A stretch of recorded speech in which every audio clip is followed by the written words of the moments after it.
Tinanggal na nga ni Sara Labati sa kanyang social media profile ang apelidong Gutierrez. Makikita na ang tanging pangalan at apelyido nitong Labati na ang ginagamit ng aktres.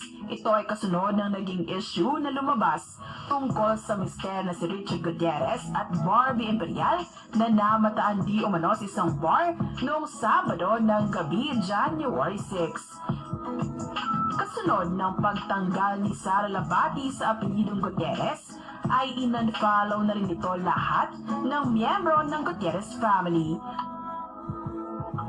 Makikita na hindi na nakafollow si Sara sa mister na si Richard Gutierrez, sa kambal nitong si Mon Gutierrez,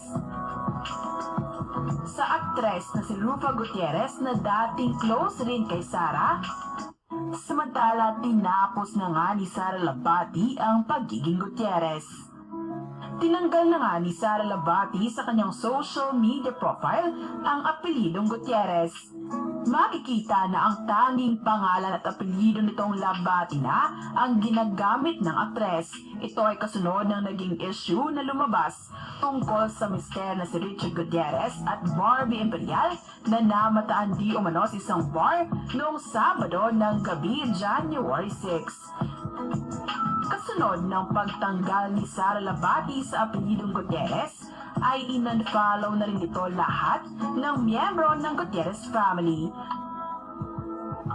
Makikita na hindi na nakafollow si Sara sa mister na si Richard Gutierrez, sa kambal nitong si Mon Gutierrez, sa aktres na si Rufa Gutierrez na dating close rin kay Sara. Samantala, tinapos na nga ni Sara Labati ang pagiging Gutierrez.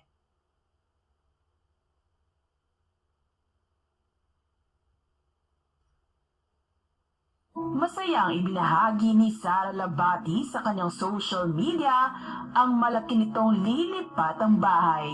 Switching up the mood for 2024. Caption pa ni Sara Labati kasama ang larawan ng kanyang bagong bahay kung saan makikita rin nakatayo ang ama nito. Excited na rin si Sara Labati at naghahanda na ang aktres sa taping ng kanyang bagong teleserye sa TV5. Masayang ibinahagi